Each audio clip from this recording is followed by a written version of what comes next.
Akyat tayo, maghahanap tayo ng prutas. Papunta po yan doon. Walang ganong tinda kasi Friday pa pala ngayon. Baka bukas o mamayang hapon ang mga truck ng mga prutas at gulay. Dito po yung bagsakan dyan. Dito.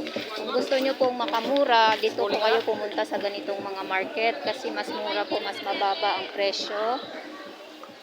Hindi katulad po sa loob ng mga malls na triple na po yung yung presyo doon.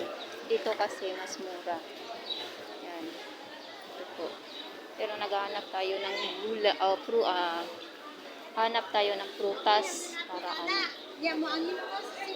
sarado pa yung iba ang tindahan kasi nga maaga pa.